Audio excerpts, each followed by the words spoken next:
नमस्कार। यस Gyan Sudha English school Khaireni चितवनको online कक्षामा उपस्थित हुनुभएका सम्पूर्ण प्रिय भाइ बहिनीहरूमा म यस विद्यालयका नेपाली शिक्षक समूह प्रसाद अर्यालको तर्फबाट र सम्पूर्ण स्कुल परिवारको तर्फबाट हार्दिक नमन गर्न चाहन्छु। विद्यार्थी भाइ बहिनीहरू, आज हामी कक्षा 10 को द्वितीय पाठ सन्तुष्टि कविताको लयबोध र भावबोध का साथ उपस्थित भएका छौँ। विद्यार्थी भाइ बहिनीहरूलाई थाहा नै छ, कविता भन्ने बित्तिकै साहित्यको यो एउटा जेठो विधा मानिन्छ। साहित्यको कान्छो विधा भनेर हामीले निबन्धलाई मान्छौँ भने र जेठो विधाको रूपमा हामीले कवितालाई लिने गरेका छौँ। कविता भन्नाले फेरि कवि आधार पदमा ता पट्टेलाएर कविता शब्दको व्युत्पत्ति भएको छ। अब कविता भने के हो? हुन त कविता चाहिँ विभिन्न कविहरूले आफ्नै तरिकाले कविताको परिभाषित गरेका छन्। पूर्वमा भामहदेखि लिएर पश्चिममा शेक्सपियरसम्मका कविहरूले कविताका आफ्ना अर्थ लगाएका छन्। वास्तवमा भावनाको बौद्धिक कोमलता नै कविता हो भने चाहिँ नेपाली साहित्यका नाट्यकार बालकृष्ण समले भनेका छन्। हो, साँच्चै नै हाम्रो अन्तर्मनमा उब्जिएका भावनाहरू जसले एउटा श्रृङ्खलाबद्ध रूपमा एउटा रूप प्राप्त गर्दछ र एउटा भावनाको कोमल अनुभूति प्रकटीकरण हुन्छ र त्यो नै कविता हो। हो, आज हामी सन्तुष्टि कविता जुन कक्षा 10 को द्वितीय पाठमा राखिएको छ यो कविता वाचन गर्न गइरहेका छौँ र यसको भावबोध पनि सँगसँगै हामी गर्दैछौँ। विद्यार्थी बाबु नानी, हो सन्तुष्टि शब्दको व्युत्पत्ति कसरी भएको छ पहिलो कुरा त्यो हामीले पहिचान गर्नु जरुरी छ। सन्तुष्टि तिमीलाई थाहा छ यो शब्दको व्युत्पत्ति भनेको सम प्लस तुष्टि, सम प्लस तुष्टि बराबर सन्तुष्टि शब्दको व्युत्पत्ति भएको छ। सम प्लस तुष्टि, तुष्टि के त एउटा आधार पद हो, यो आधार पद हो र सम के त उपसर्ग हो। तुष्टि उपसर्ग आधार पदमा सम उपसर्ग लागेपछि सन्तुष्टि भन्ने शब्दको व्युत्पत्ति भएको छ। सन्तुष्टि भने के हो तिमीलाई थाहा छ? सन्तुष्टि भने के हो? कुनै पनि कुराले तृप्त हुनु, हैन, प्रसन्नता हुनु, खुसी हुनु, के सन्तुष्टि। अब यहाँ सन्तुष्टि कविताका लेखक हुन् कवि भरतराज पन्त र यो कविता सन्तुष्टि कविता कविले अनुष्टुप छन्दमा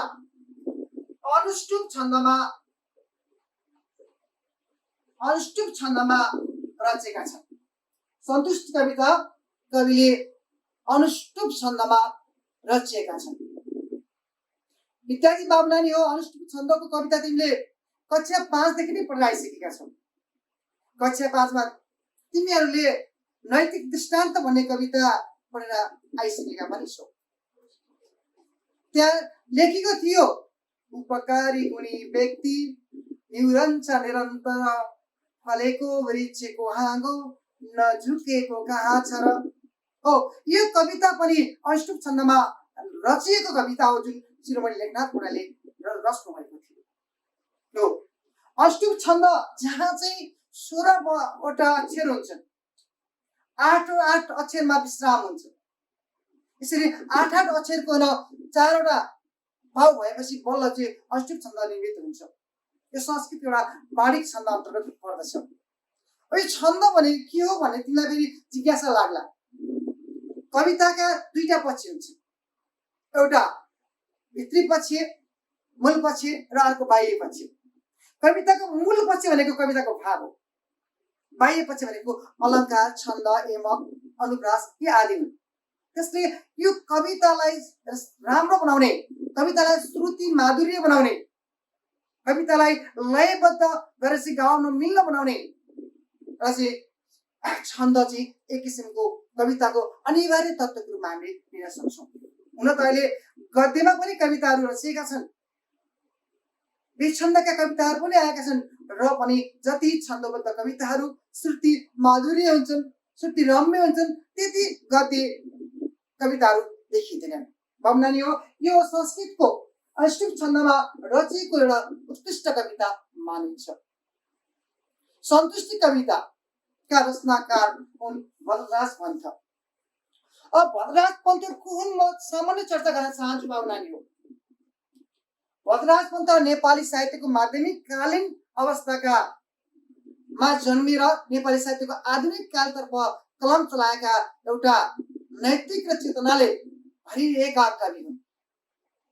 हामी उनलाई चाहिँ मानवतावादी कविको रूपमा पनि लिन सक्छौँ। जो विक्रम सम्वत 1986 साल असार 30 गते काठमाडौँको गुच्चा टोलमा जन्मेका हुन्। पिता मणिदत्त पन्त र माता ललिता देवीका कोखबाट जन्मिएका पन्तले विक्रम सम्वत 2006 सालमा आएर बल्ल औपचारिक कक्षा सुरुवात गरेका हुन्। 20 वर्षको उमेरमा औपचारिक कक्षा सुरु गरेका हुन्। 20 वर्षदेखि औपचारिक शिक्षा सुरु गरे तापनि उनले नेपाली भाषामा एमए सम्मको अध्ययन गरेका छन् र संस्कृतमा शास्त्री पास गरेका छन्। भावनानी हो यस्ता कवि भरतराज पन्तको पेसा उनी प्राध्यापक हुन्। त्रिभुवन विश्वविद्यालयका प्राध्यापक थिए। उनले धेरै समय विभिन्न विद्यालयहरूमा विभिन्न विद्यापीठहरूमा अध्यापन गराएका थिए र उनका थुप्रै कृतिहरू छन्। जुनकिरी, नमस्कार, उर्लेको आँसु, दोभान, गुन्द्रुक, यी थुप्रै उनका कृतिहरू छन्। मैले यहाँ चार्ट पनि देखाइरहेको छु। उनका थुप्रै कृतिहरू मध्ये नमस्कार जसलाई हामी मुक्त काव्य पनि भन्छौँ कविता संग्रह हो। नमस्कार कविता संग्रह जुन 2046 सालमा प्रकाशित भएको थियो हो, त्यही कविता संग्रहबाट यो सन्तुष्टि कविता साभार गरिएको हो। कविको जीवन एउटा एक किसिमको दुःखले भरिएको छ। धीर र धैर्यताका प्रतिमूर्तिको रूपमा हामीले भरतराज पन्तलाई लिन सक्छौँ। किनभने उनी 3 वर्षको छँदैमा उनी मातृविहीन बन्नु परेको थियो, आमा गुमाउनु परेको थियो 3 वर्षको उमेरमा। 14 वर्ष पुग्दा नपुग्दै उनले आफ्नो बुबालाई पनि गुमाउनु पर्यो। यसरी परिवार एकपछि अर्को सदस्यलाई गुमाउँदै गएका पन्तले फेरि 2028 सालमा आफ्नो जेठो छोरो, जति 24 वर्षका भएका थिए, जेठो छोरालाई पनि गुमाउनु पर्यो। त्यस्तै गरी 2048 सालमा कान्छो छोरो पखेर गएका थिए, त्यही रहस्यमय उनको मृत्यु पनि भएको थियो। यसरी पारिवारिक शोकमा डुबे तापनि उनले आफ्नो लेखन कार्यलाई भने सधैँ निरन्तरता चाहिँ प्रदान गरि नै रहे।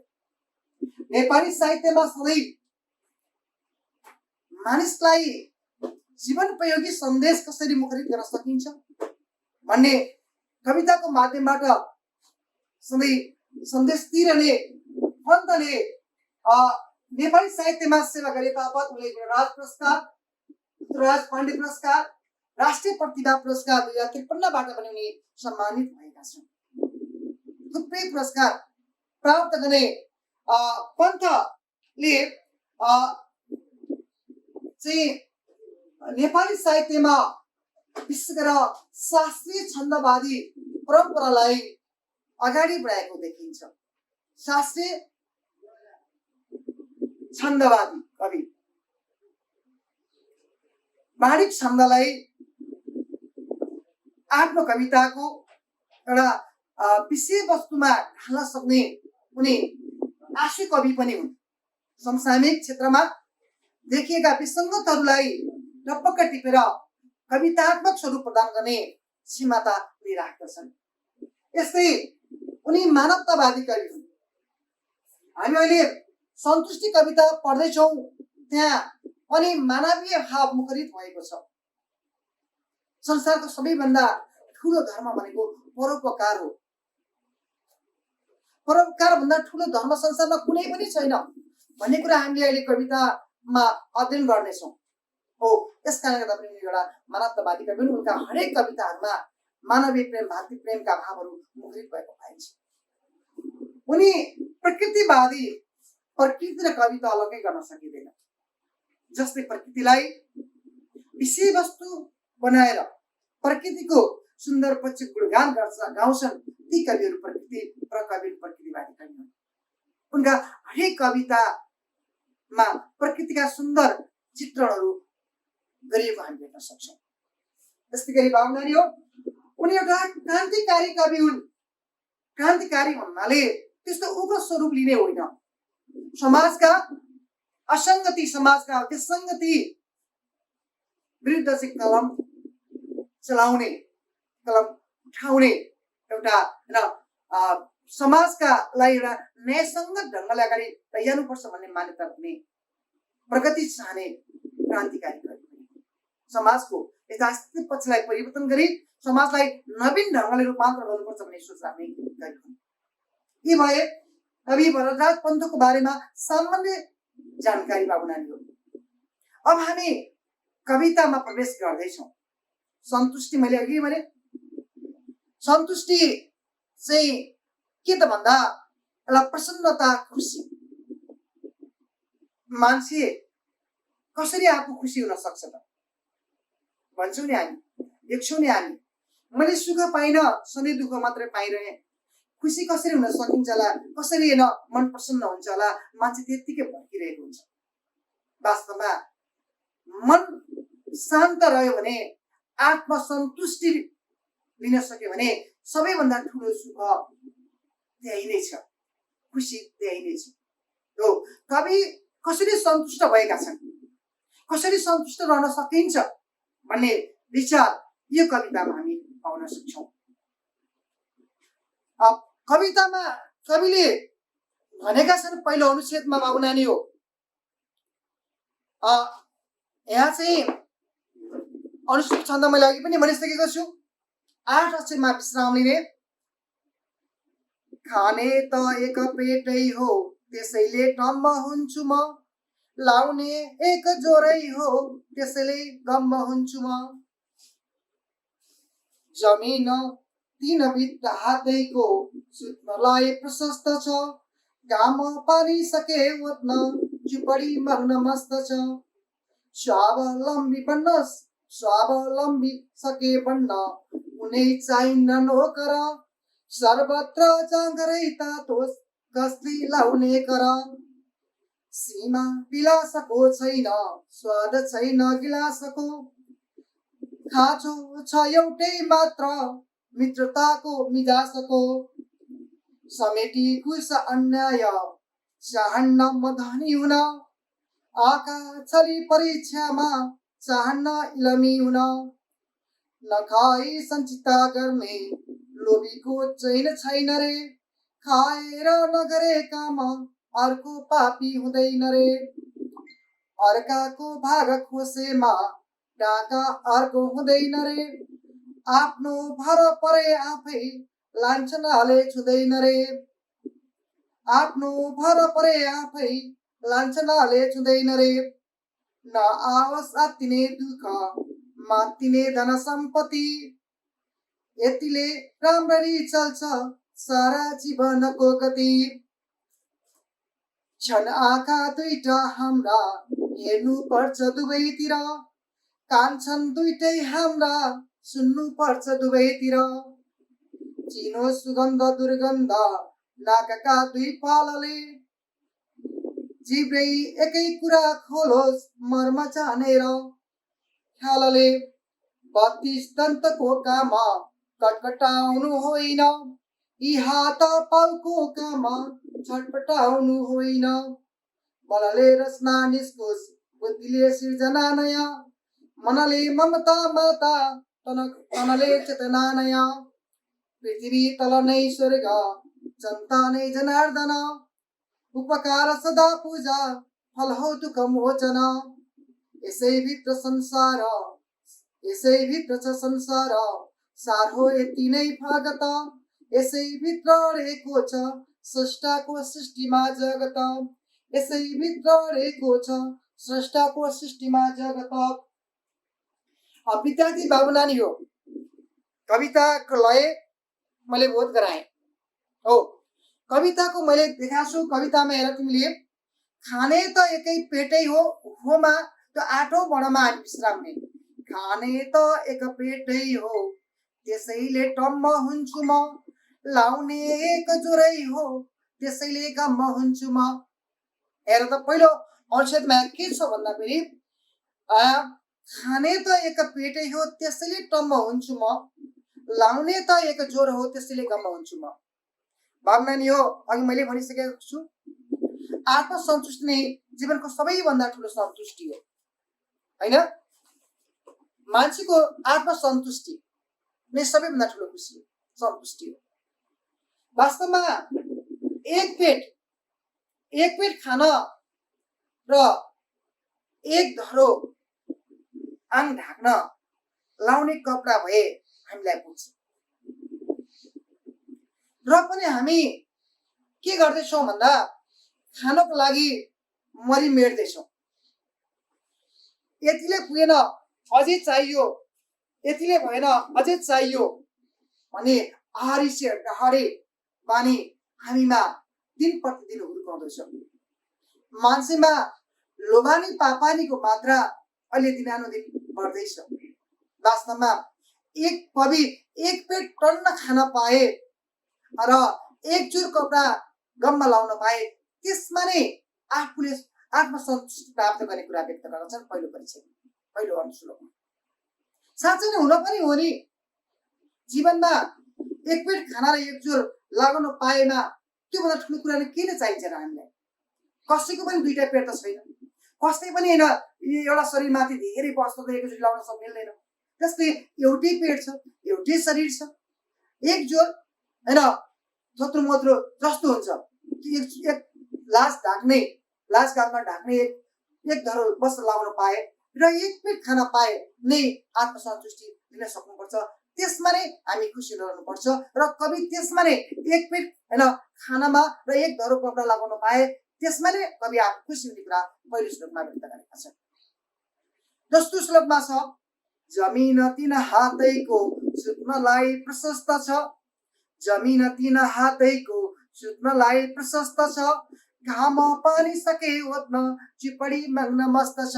लिएर सादा जीवन उच्च विचारका धनी कवि पन्त होइन अर्काले अथाह सम्पत्ति छोडेको अथाह सम्पत्ति सङ्कलन गरेको ठुल्ठुला भोगविलासमा डुबेको उनलाई त्यो मन पर्दैन।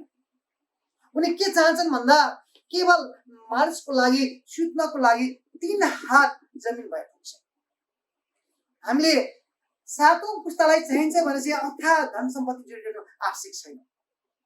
आफूलाई सुत्नको लागि र भोलि मरेपछि आफू होइन गाड्ने खाडलको निमित्त जम्मा 3 हात जमिन भए हामीलाई पुग्छ। त्योभन्दा बढी आरिसे त्योभन्दा बढी लोभ हामीले गर्नु हुँदैन।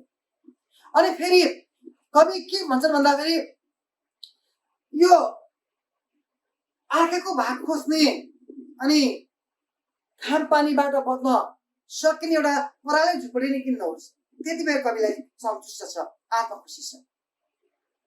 बस्नुको लागि ठुल्ठुला होइन गगनचुम्बी महल कविलाई चाहिएको छैन। सामान्य पानी नछुइने र घाम ओत्ने यही पराले झुपडी खरको झुपडी या कुटी भए कविलाई होइन सुत्नको लागि बस्नको लागि त्यत्रो घर भए पुग्छ। उसलाई ठुल्ठुलो सुनको महलमा बस्नु छैन ठुल्ठुला होइन विलासिताका भवनहरूमा होइन जीवनयापन गर्नु छैन। मात्र कवि के चाहन्छन् भन्दा के त 3 हात जमिन आफू बस्नको लागि सुत्नको लागि र एउटा घाम पानी ओत्ने सामान्य झुपडीमा बास बस्न भए मलाई पुग्छ। त्योभन्दा बढी होइन हामीले खोज्नु हुँदैन भन्दै सबैमा एउटा चेतना के गरेका छन् भने हामीमा यो लोभ र लालचको मात्रा चाहिँ होइन मिल्काउँदै जानुपर्छ। भोलि यो 2 दिनको शरीर मरेर माटामै विलय हुने हो। भोलि हामी मर्दा के लिएर जान सक्दैनौँ। त्यसैले अहिले अर्काको लागि भनेर दौडधुप नगरौँ। आफूलाई जति चाहिन्छ त्यतिमै हेर गुजारा चलाउने बानीको विकास गरौँ। आफूले अर्काको भाग हडपेर अर्कालाई खानै नपाउने, लाउनै नपाउने त्यो स्थितिमा नपुर्याउँ। त्यो भावना दोस्रो परिच्छेदमा छ, दोस्रो श्लोकमा छ। तेस्रो श्लोकको भावना नि हो स्वावलम्बी सके बन्न कुनै चाहिन्न नोकर। स्वावलम्बी बन्न सके कुनै चाहिन्न नोकर। सर्वत्र जङ्गरै तातो कसले लाउने कर। स्वावलम्बी सके बन्न कुनै चाहिन्न नोकर। सर्वत्र जाँगरै तातो कसले लाउने कर। भावना नि हो काम भनेको ठुलो सानो हुँदैन। हामीले केवल स्वावलम्बी भएर बात जान्नु पर्दछ। स्वावलम्बी आफ्नो काम आफै गर्ने, आफ्नो कर्म आफै गर्ने, आफ्नो पौरखबाट आफै बाँच्ने कर्म चाहिँ के त स्वावलम्बी हो। त्यसैले कर्मवीर बन्न सके, परिश्रमी र मेहनती बन्न सके हामी कसैको निगाह, कसैको सहयोगमा बाँच्नु पर्दैन। हामी आफ्नै खुट्टामा उभिन सके, आफ्नै पसिना र जुर पाखुरी बजारेर जीवनयापन गर्न सके, आफू बाँचेर अर्कालाई बचाउन सके, वास्तवमा त्यसमा नै हाम्रो जीवनका सारा खुसी अटिएको छ। त्यसले सधैँ हामी के त जाँगरिलो हुनु पर्यो। अल्छी जाँगर मरुवा होइन, अल्छी दिक्रो स्वादे जिब्रो भन्छ नि, त्यस्तो हुनु भएन। हामी सधैँ कर्मवीर हुनु पर्यो। अर्काको मुख ताक्ने होइन, आफैले काम गरेर आफ्नै श्रमबाट आफूले नै जीविकोपार्जन गर्ने बानीको विकास हामीले गर्न सके हामी सबैको प्रिय हुन सक्छौँ। सबै हामी हामीप्रति आशावादी बन्न सक्छौँ। हो त्यस्तै कर्मवीर स्वावलम्बी जीवनयापनको निमित्त कवि हामीलाई सम्बोधन गर्छन् त्यस्तो श्लोक मार्फत। अब चौथो श्लोकमा भावना नि हो सीमा विलासको छैन, स्वाद छैन गिलासको। खाँचो छ एउटै मात्र, मित्रताको मिजासको। सीमा विलासको छैन, स्वाद छैन गिलासको। खाँचो एउटै छ मात्र, मित्रताको मिजासको। लिएर भावना नि यो भोग विलासको कुनै पनि सीमा हुँदैन। आज जति हो मोज गरे भोलि त्यति नै गर्न मन लाग्छ, पर्सि त्यति नै गर्न मन लाग्छ, त्यसको कुनै सीमा छैन, कुनै बाउन्ड्री छैन। त्यसैले ती केवल छेडी गुण, सीमा छैन त्यो छेडी गुण र छेडी सन्तुष्टि प्रदान गर्ने वस्तु हो त्यो भोग विलास भनेका। अत हामीले सधैँ लोभ लालचबाट टाढा रहनुपर्छ। जुन चाहिँ जस्तो सीमा नै छैन, जुन क्षणिक छ, त्यो क्षणिक र सीमा नभएको वस्तुको पछि किन सधैँ लागिरहने हो। यस्ता वस्तुबाट हामी टाढै बस्नुपर्छ र यसलाई बानीको रूपमा हामीले कहिले पनि लिनु हुँदैन। यसलाई लोभ लालचलाई बानीको रूपमा कहिले पनि विकास नगरौँ।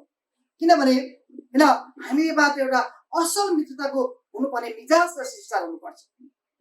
एउटा असल मित्रतामा जुन मिजाज हुन्छ, जुन शिष्टाचार हुन्छ, जुन गुण हुन्छ, हो त्यो गुण हामीमा भयो भने हामी त्यत्तिकै सबैको प्रिय बन्न सक्छौँ र त्यत्तिकै हाम्रो जीवन स्वाद बन्न सक्छ। त्यसले भावना नि हो हामीले लोभ लालच जस्ता भाव लिनु हुँदैन। जसरी यहाँ भनेको छ सीमा विलासको छैन, विलासको कुनै पनि सीमा कुनै हद हुँदैन। जस्तै गिलासमा राखेको कुनै पनि वस्तुको होइन के त स्वाद हुँदैन। आज एउटा चिज हाल्यो एउटा स्वाद, भोलि अर्को चिज हाल्यो अर्को स्वाद, त्यसको अनगिन्ती स्वाद हुन्छ, त्यसको सीमा छैन। गिलासमा हालेको वस्तुको स्वाद र त्यो गिलासको सीमा एउटै हो, कहिले पनि त्यसको कुरा हुँदैन, सीमा छैन त्यो। त्यसले भावना नि हो जसको सीमा छैन, जो छेडेबङ्गुर छ, जसले होइन मान्छेलाई पतनको मार्गतर्फ उन्मुख गराउँछ, हो त्यस्तो वस्तुबाट हामी सधैँ टाढा रहनुपर्छ भन्ने भाव चौथो श्लोकमा कविले व्यक्त गरेका छन्।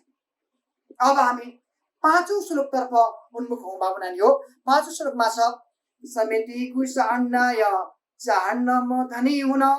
समेटी कुश अन्याय चाहन्न म धनी हुन। आँखा छली परीक्षामा चाहन्न इलमी हुन। समेटी घुस अन्याय चाहन्न म धनी हुन। अनि अर्को छ आँखा छली परीक्षामा चाहन्न इलमी हुन।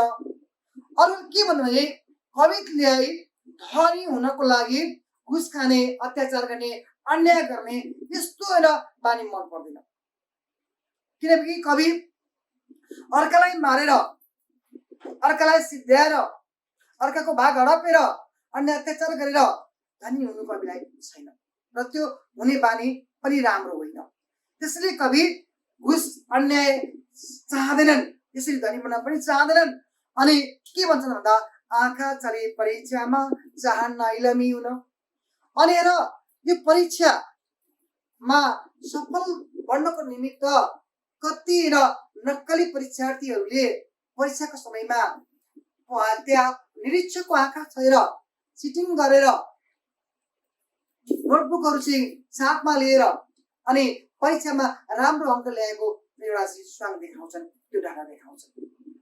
वास्तवमा कवि यसरी चिटिङ गरेर, यसरी चिट चोरेर, कसैलाई छलेर ढाँटेर प्राप्त गरेको प्रमाणपत्रको कुनै अर्थ नरहने र त्यसले उसको जीवनमा कुनै पनि प्रभाव नपार्ने हुँदा आफूले प्राप्त सच्चा मनले, सच्चा दिलले प्राप्त गरेको, आफूले प्राप्त गरेको सच्चा ज्ञान नै जीवनको लागि अपरिहार्य ज्ञान हुने हुँदा हो त्यसतर्फ, त्यस्तो कर्मतर्फ उद्धत हुन सबैलाई अनुरोध गर्दछ। उनी यसरी परीक्षामा सफल बन्नको लागि उनी अर्कालाई आँखा छुन चाहँदैनन्। बुक लिएर नक्कली प्रमाणपत्र बोकेर उनी बुकै भादामी बन्न चाहँदैनन्। अनि के त सच्चा कर्मबाट प्राप्त ज्ञानलाई नै जीवनमा प्रयोग गर्न चाहन्छन्। त्यसले कवि अर्काको आँखा छलेर, अर्काको आँखामा भ्रम छलेर प्राप्त गरेको ज्ञानको कुनै अर्थ नरहने र त्यसतर्फ चाहिँ उन्मुख नबन्नको लागि सम्पूर्ण बाबु नानीहरूलाई चाहिँ अनुरोध गर्न चाहन्छु। अब हामी अर्को श्लोकमा, 7औं श्लोक हामी जाँदैछौँ। 6औं श्लोकमा नखाई सञ्चिता गर्ने लोभीको छैन रे, खाएर नगरे काम पापी हुँदैन रे। नखाई सञ्चिता गर्ने सर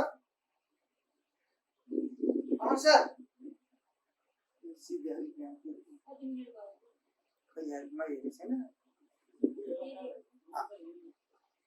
एकचोटि आउट न सर, एकचोटि हेरौँ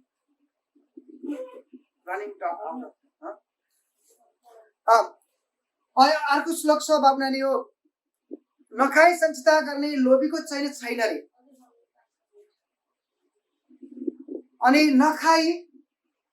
नखाई सञ्चिता गर्ने लोभीको छैन रे, खाएर नगरे काम अर्को पापी हुँदैन रे। अनि बाबु नानी हो यसले के भन्न खोज्यो भन्दाखेरि नखाई सञ्चिता गर्ने लोभीको छैन रे। अब हेर हाम्रो समाजमा थुप्रै यस्ता लोभी व्यक्तिहरू पनि हामी देख्न सक्छौँ।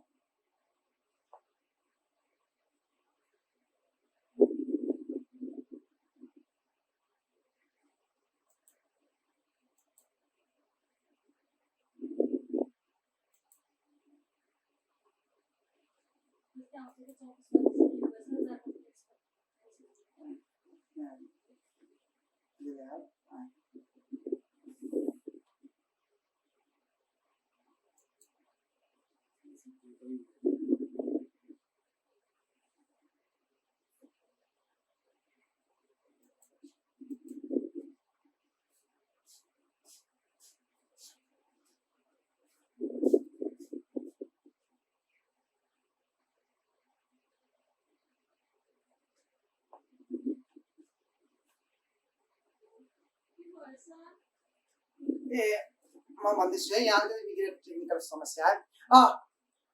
नखाई सञ्चिता गर्ने लोभीको छैन रे, खाएर नगरे काम अर्को पापी हुँदैन रे।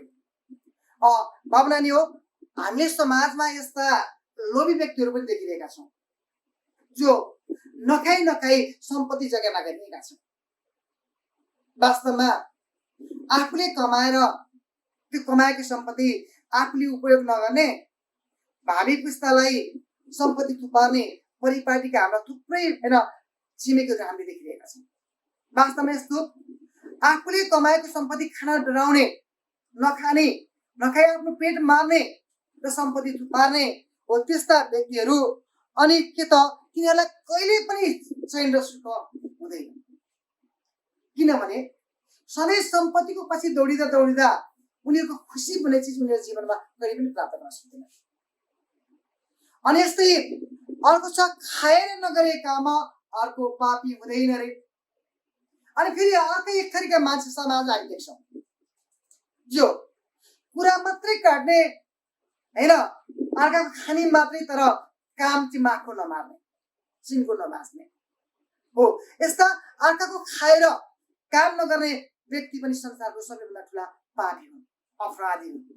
त्यसले खाएर काम गरौँ, कर्म गरौँ र सञ्चित गरेर कुनै पनि सम्पत्ति नराखौँ, लोभी नबनौँ, निस्वार्थ भावले कर्म गरौँ र नखाई कसैलाई सङ्ग्रह नगरौँ, सबैलाई बाँडेर खाउँ, खुसीका साथ बाँचौँ र कर्म गरेर जीवनलाई अगाडि बढाउँ भन्ने भाव यो अनुच्छेदमा परिव्यक्त गर्न चाहन्छन्।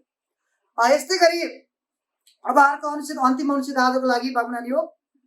अर्काको भाग खोसेमा डाका अर्को हुँदैन रे, अर्काको भाग खोसेमा डाका अर्को हुँदैन रे, आफ्नो घर परे आफै लान्छनाले छुँदैन रे। फेरि सुन, अर्काको भाग खोसेमा डाका अर्को हुँदैन रे, आफ्नो बराबरे आफै लान्छनाले छुँदैन रे। हो बाबु नानी हो, अर्काको भाग खोसेमा डाका अर्को हुँदैन रे। साँच्चै नै जो मान्छे मै खाऊ मै लाऊ सुख सेलवा मोज मै गरौँ, मै हाँसु मै बाँचु अरू सब मरुन् दुर्लभहरू भन्ने ती अहमतावादी या ती स्वेच्छाचारी ती लोभी व्यक्तिहरू समाजमा रहन्छन्। हो त्यस्ता व्यक्तिहरू के त डाका हुन्, जो अर्काको भाग हडप्ने गर्छन्, मै खाऊ भन्ने भावनालाई पाल्छन्, राख्छन्। ती व्यक्तिहरूलाई कविले यहाँ डाकाको संज्ञा दिएका छन्। अनि आफ्नो बराबरै आफै लान्छनाले छुँदैन रे। जो व्यक्ति आफ्नो बराबरै पर्छ, जो व्यक्ति आफ्नो खुट्टामा आफै उभिन्छ, आफ्नै कर्मबाट उसले जीवनलाई अगाडि बढाउँछ, हो त्यो व्यक्तिलाई जीवनमा कसले पनि आरोप लगाउन सक्दैन। किनभने अर्काको घरमा पर्ने मान्छेलाई नै अरूले आरोप लगाउने हो कि यस्तो छ उस्तो छ भनेर।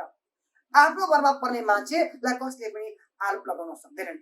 भावना नि हो, आज हामीले यो सन्तुष्टि कविताको 7औं परिच्छेदसम्मको लयबोध र भावबोध गर्यौं र बाँकी अंश हामी अर्को कक्षामा अध्यापन गर्नेछौँ। म एकचोटि फेरि आजको कक्षालाई पुनरावृत्ति गर्न चाहन्छु। सन्तुष्टि कविता भरतराज पन्तद्वारा लेखिएको एउटा मानवीय भाव मुखरित गर्ने कविता हो। मानवीय जीवनमा सन्तुष्टि कसरी प्राप्त गर्न सकिन्छ भन्ने भाव यो कवितामा आएको हामी देख्न सक्छौँ। वास्तवमा आत्मसन्तुष्टि नै सबैभन्दा ठुलो सुख हो हैन। आत्मसन्तुष्टि प्राप्त नगर्ने मान्छेले जीवनमा जसुकै सम्पत्ति कमाओस् त्यो खुसी रहन सक्दैन भन्ने भाव यहाँ पाइन्छ। सन्तोषम परम सुखम भन्ने भाव चाहिँ कविताको समग्र निष्कर्ष छ र कविताको 7औं परिच्छेदसम्मको आशय भन्दाखेरि वास्तवमा कवि एक पेट खान र एक सरो लुगा लगाउन पाए त्यसमा नै सन्तुष्टि प्राप्त गर्न चाहन्छन्।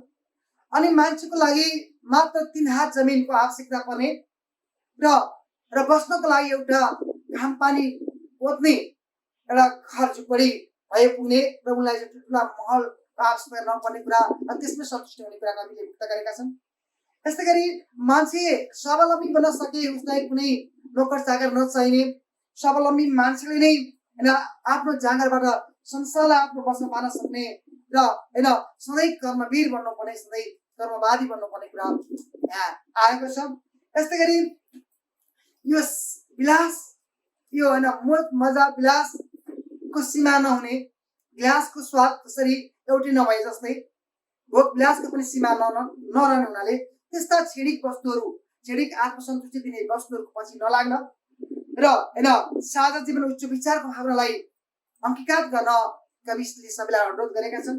साथै अनि कविले फेरि घुस अन्याय गरेर, घुस लिएर, अर्कालाई मारेर सम्पत्ति सङ्ग्रह नगर्न अनुरोध गर्छन्। त्यसरी संग्रह गरेको सम्पत्ति कुनैको अर्थ छैन र त्यो चाहिँ धनी भनेको पनि मान्छे धनी होइन होला, भौतिक सम्पन्नताले जुटेको होला, धनी होला, तर उसको मन रूपी मनले ऊ सबैभन्दा गरिब हो। यस्तै गरी कवि यहाँ चाहिँ आँखा छलेर परीक्षार्थीहरूले होइन परीक्षकको आँखा छलेर निरीक्षकको आँखा छलेर प्राप्त गरेको प्रमाणपत्रको कुनै अर्थ रहँदैन। त्यसरी होइन अर्कालाई ठगेर छलेर प्राप्त कुनै पनि वस्तु प्राप्त नगर भन्ने सन्देश छ। यस्तै गरी नखाइकन आफूले नखाई सम्पत्ति संग्रह नगर, त्यसरी संग्रह गरेको सम्पत्ति कुनै अर्थ छैन भन्दै कविले होइन सबैलाई होइन खाएर काम गर्न, सबैलाई कर्मवीर बन्नको निमित्त होइन अल्छी नबन्नको निमित्त, सबैलाई आफ्नो जाँगर बताउनको निमित्त अनुरोध गरेका छन् र अर्काको भाग नखोज्न, डाका डकैती प्रवृत्ति नसङ्गाल्न र आफ्नो काम आफैले गरी आफ्नो स्वावलम्बी बनेर होइन आत्मकर्मवीर भएर आफै कर्मवीर भएर अर्काको आरोप प्रत्यारोपबाट जोगिन सबैलाई कविले अनुरोध गरेका छन्। विद्यार्थी बाबुहरू, यसरी हामीले 7औं परिच्छेदसम्म 7औं श्लोकसम्मको अर्थ आज बोध गरायौँ। बाँकी अंश हामी अर्को कक्षामा गर्नेछौँ र अब तपाईँहरूले भोलि यी 7वटै श्लोक आशय लेखेर देखाउनु हुनेछ भन्ने आशा छ। यति भन्दै आजको कक्षा यहीँ समापन भएको घोषणा गर्छु। हस्त, धन्यवाद।